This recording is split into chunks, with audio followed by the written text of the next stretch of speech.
Textile નગરી સુરતના વધુ એક ટેક્સટાઇલ માર્કેટમાં આગ લાગી છે। અત્યારે સુરત પરેલ પાટિયા વિસ્તારમાં જે રાજ ટેક્સટાઇલ માર્કેટ છે, અહીંયા આપ જોઈ શકો છો કે આ રાજ ટેક્સટાઇલ માર્કેટમાં હાલ 9મી ફ્લોર પર આગ હોલવાનું કામ ફાયર બ્રિગેડ કરી રહી છે।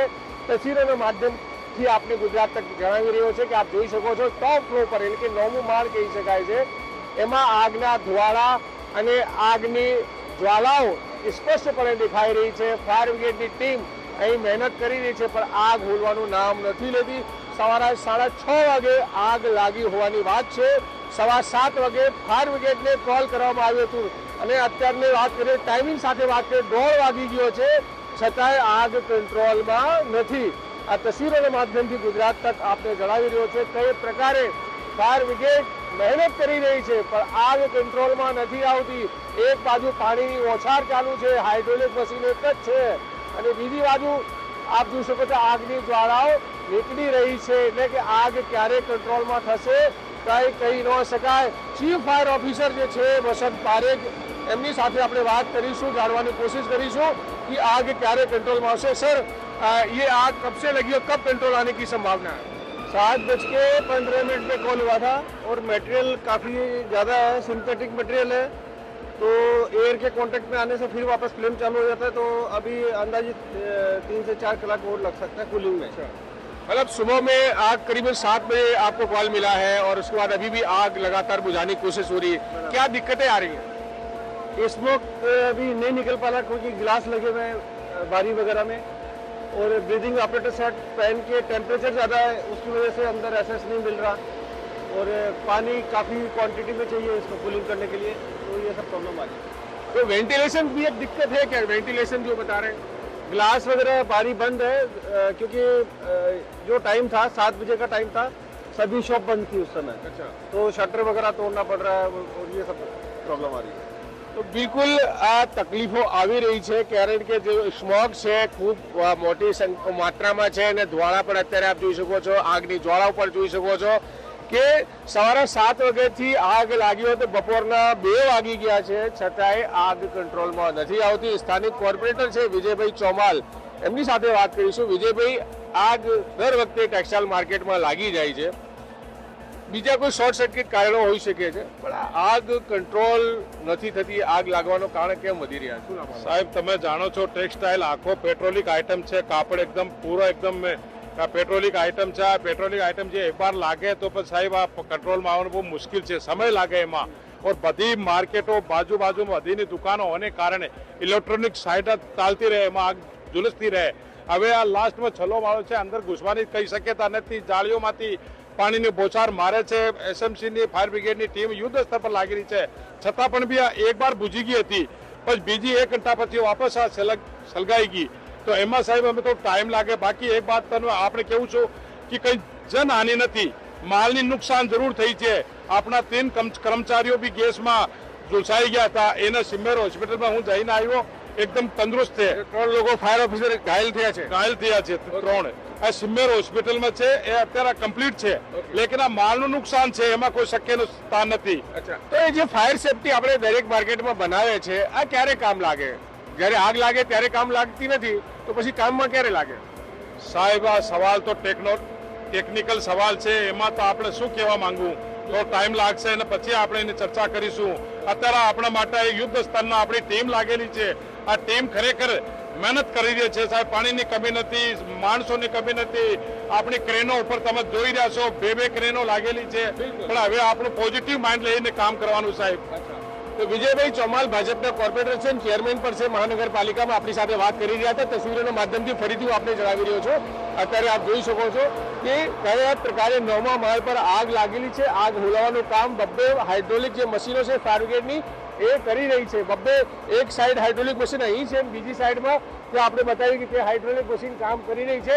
9મા માળ પર 9મા ફ્લોર પર આપ જોઈ શકો છો આગ હજુ કંટ્રોલમાં નથી, કેટલાક કલાકો વીતી ગયા છે, છતાંય આગ કંટ્રોલમાં નથી આવતી અને હજુ ફાયર ઓફિસર કહી રહ્યા છે કે 3 થી 4 કલાક અંદાજે લાગશે, એનાથી વધારે પણ સમય લાગી શકે છે। એટલે આગ ક્યારે કંટ્રોલ થશે કંઈ કહેવાય નહીં। તો સુરતના ટેક્સટાઇલ માર્કેટમાં વધુ એક વખત આગ લાગી છે, માર્કેટ બદલાયો છે, જગ્યા બદલાઈ છે, પણ હાલાત જસનતસ છે, કારણ કે સુરતના જે ટેક્સટાઇલ માર્કેટ છે એમાં અંદર રાજ ટેક્સટાઇલ માર્કેટ એમાં આગ લાગેલી જોવા મળી રહી છે અને હાલ આપ ધુવાડા ઉપર જોઈ શકો છો અને ધુવાડો પર જોઈ શકો છો. તો આ તસવીરો છે સુરત રાજ ટેક્સટાઇલ માર્કેટની, જ્યાં ફરી થી આગ લાગી છે. કારણ કે આગ લાગે છે, હુલવાઈ જાય છે, લાગે છે, હુલવાઈ જાય છે. એટલે સવારથી આ પ્રકારે અહીં ચાલી રહ્યો છે. ફાયર બ્રિગેડની ટીમ લગાતાર મહેનત કરી રહી છે અને તસવીરોના માધ્યમથી જે ફાયર બ્રિગેડના અધિકારીઓ કહી રહ્યા છે કે વેન્ટિલેશન પણ એક પ્રોબ્લેમ છે કે જે સામે માર્કેટનું વેન્ટિલેશન કરવામાં આવ્યું છે એના કારણે આગ હોલવામાં તકલીફ પડી રહી છે. દુકાનો સવારમાં બંધ હતી. મોટી કોઈ પણ પ્રકારની જાનહાની નથી થઈ, પણ જે ભાજપના કોર્પોરેટર કહી રહ્યા છે 3 ફાયર જવાનો જે ઇન્જર્ડ થયા છે, બાકી કોઈ જાનહાની નથી. પણ હા, માલ સામાનનું નુકસાન છે. કારણ કે આપ જોશો માર્કેટનું વેન્ટિલેશન પણ એ પ્રકારે બનાવવામાં આવ્યું છે કે ફાયરની જે છે ત્યારે આગ હોલવામાં બહુ તકલીફ પડી રહી છે. તો સુરતની આ તસવીરો છે, રાજ ટેક્સટાઇલ માર્કેટની તસવીરો છે. આગ હજુ પણ ચાલુ છે. હવે આગની બીજા એંગલથી તસવીરો આપણે બતાવી રહ્યો છે. અત્યારે આપ જોઈ શકો છો અમે બાજુની માર્કેટની ધાબા પર છે ને અત્યારે અહીંથી આપણે નજીકના દ્રશ્યો જોવા મળશે. કારણ કે હાઇડ્રોલિક મશીનો જે છે તે અહીં 2 ફાયર બ્રિગેડની ચાલી રહી છે અને જે ફાયર બ્રિગેડના કહેવા મુજબ 9મા માળ પર જે આગ લાગેલી છે એને હોલવાનું કામગીરી અત્યારે હાલ આપ જોઈ શકો છો. ફાયર બ્રિગેડની ટીમ જે છે હાઇડ્રોલિક મશીન દ્વારા પહોંચીને ફાયર જે છે ફોર્સ કરી રહી છે અને અત્યારે આપ જોઈ શકો છો સમગ્ર અલગ અલગ વિસ્તારમાંથી આપ જોઈ શકો અંદરથી પણ પાણીનો ફોર્સ મારી રહી છે, બહારથી પણ 2 હાઇડ્રોલિક મશીનનો ઉપયોગ કરીને પાણીની બૌછાર મારી રહી છે. અને આ ઘટનામાં જાણવા મળ્યું છે કે 3 જે છે ફાયર કર્મીઓ ગુંગળામણથી જે છે શિકાર થયા હતા, તેમને સારવાર માટે હોસ્પિટલ ખાતે ખસેડ્યા છે. હાલ જો એની તબિયત છે દુરસ્ત છે. તો આગ ક્યારે હોલવાશે એ નક્કી નથી. ગુજરાત તક આપણે નજીકથી આ તસવીરો જણાવી રહ્યો છે. કારણ કે સામેની સાઈડમાં આપ જોઈ શકો છો તો 9મા માળ પર જે છે આગ લાગેલી છે. અત્યારે હાલ ગુજરાત તકની ટીમ જે માળ પર ઉપસ્થિત છે 5મા માળ પર ઉપસ્થિત છે. તો સામેની સાઈડમાં આપણે દ્રશ્યો જોઈ રહ્યા છો કે કઈ પ્રકારે આગ હોલવાનું કામ શરૂ છે, પણ આગ કંટ્રોલમાં આવતી નથી. સવારની પ્રક્રિયા આ રીતે ચાલી રહી છે, પણ આગ ક્યારે હોલવાશે કઈ નક્કી નથી. કારણ કે 6:30 વાગે સમથિંગ આગ લાગી છે. તો એમાં જે કાપડના એક વ્યાપારી પણ અહીંયા છે લલિત શર્મા, એની સાથે આપણે વાત કરી હતી. શું કરી લલિતભાઈ, कब से आग लगी है ये और क्या जानहानि है इसमें? ये सुबह से लगी हुई आग है. जनहानि तो नहीं है भगवान की दया से, लेकिन माल हानि बहुत ज्यादा है. लगभग एक माला पूरा खत्म होने की कगार के ऊपर ही है और लगभग उसके अंदर बचेगा नहीं. और नीचे वाले माले के ऊपर इतना ज्यादा वो कार्बन वाला पानी आ जाएगा कि उनका माल भी पूरा पूरा बर्बाद हो रहा है. लगभग 10-12 करोड़ रुपए का माल जो है वो एक माले के अंदर हम मान सकते हैं. एक चीज और, हर मार्केट में फायर सेफ्टी तो होती है, फायर सेफ्टी काम कब आती? क्योंकि आग तो लग जाती है, फिर फायर ब्रिगेड उनको बुझाने की कोशिश करती तो भी नहीं बुझ पा रही है. कभी भी आग लगती है जब प्रारंभिक स्टेज के ऊपर मार्केट की फायर सेफ्टी होती है वो काम आती है. जैसे फायर बोतल है या जो उनके पास में जो इक्विपमेंट है वो प्रारंभिक स्टेज के ऊपर देख लिया तो काम आ गई. अगर आग आगे बढ़ गई, क्योंकि ये पॉलिस्टर पूरा यान पॉलिस्टर रहता है और पॉलिस्टर ऐसा है एक प्रकार से वो पेट्रोल है, वो अगर एक बार आग पकड़ ली अगर तो बुझने की मुश्किल हो जाती है. दूसरा क्या होता है, माल जो होता है वो पन्नी के अंदर पैक होता है. पन्नी के अंदर पैक होने के कारण पानी तो उसके अंदर जा नहीं सकता, लेकिन आग की पहुंच तो उसके अंदर सुगम रहती है. इसके कारण जो है वो फायर फाइटर इतने मशक्कत के बाद भी आग जो है वो बुझा नहीं पाते. તો બિલકુલ આપણે સાંભળ્યું કઈ રીતે તકલીફો પડી રહી છે ફાયર બ્રિગેડને. અત્યારે આપ જો ધુવાડાના ગોટા ઉડી રહ્યા છે અને આગ પણ ખૂબ જબરદસ્ત લાગી છે. ગુજરાત તક પર આ તસવીરો આપ નિહાળી શકો છો કે કઈ પ્રકારને અહીંયા આગના કારણે હાલાત બન્યા છે. ફાયર બ્રિગેડની ટીમ કલાકથી આગ હોલવાનું કામ કરી રહી છે, પણ આગ કંટ્રોલ આવવાનું નામ નથી લેતી. ધુવાડાઓ પણ અત્યારે આપ જોઈ શકો છો નીકળી રહ્યા છે. આગ અંદરનું માલ મટીરિયલ છે બળીને ખાક થઈ ગયો છે. પણ રાહતની મોટી વાત એ છે કે કોઈ પ્રકારની જાનહાનિ નથી થઈ. કારણ કે વહેલી સવારે માર્કેટ શરૂ થાય એ પહેલા જ આગ લાગી ચૂકી હતી. આગના કારણો હજુ સ્પષ્ટપણે બહાર નથી આવ્યા છે, પણ કહેવાય રહ્યું છે કે શોર્ટ સર્કિટના કારણે આગ લાગી હતી. તો આ જે માર્કેટ છે 9 માળનો ટોટલ માર્કેટ છે અને રાજ ટેક્સટાઇલ માર્કેટ છે. આ રાજ ટેક્સટાઇલ માર્કેટમાં બુધવાર સવારથી જ આગ લાગી છે અને બપોરના પછી પણ આગ હોલવાઈ નથી. આગ હોલવાનું કામ અત્યારે ચાલુ છે, પણ આગ ક્યારે હોલવાશે કઈ નક્કી નથી. ફાયર બ્રિગેડની ટીમો મહેનત કરી રહી છે.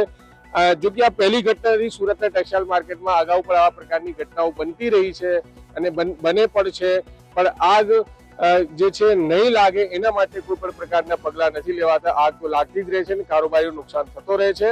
અને અનેક વખત અનેક ટેક્સટાઇલ માર્કેટોમાં આગ લાગી ચૂકી છે. ગુજરાત તક પર આ નજીકના દ્રશ્યો આપ નિહાળી રહ્યા છો, કારણ કે ગુજરાત તકની ટીમ બાજુના ટેક્સટાઇલ માર્કેટના ફ્લોર પર છે અને અત્યારે જે સામે આગ લાગી છે ત્યાંના દ્રશ્યો આપને બતાવી રહી છે. તો અત્યારે આપ જોઈ શકો છો આગ હજુ પણ કન્ટિન્યુ ચાલુ છે, જ્વાળા પર ચાલુ છે, ફાયર બ્રિગેડની મહેનત પર ચાલુ છે, પણ આગ ક્યારે કંટ્રોલ થશે કઈ કહી શકાય નહીં. તસવીરોના માધ્યમથી ગુજરાત તક આપણે બતાવી રહી છે. જો અને ફાયરની ટીમો અલગ અલગ જગ્યાથી જઈને પાણીનો ફોર્સ મારી રહી છે. આગની જ્વાળાઓ છે સતત વધી રહી છે.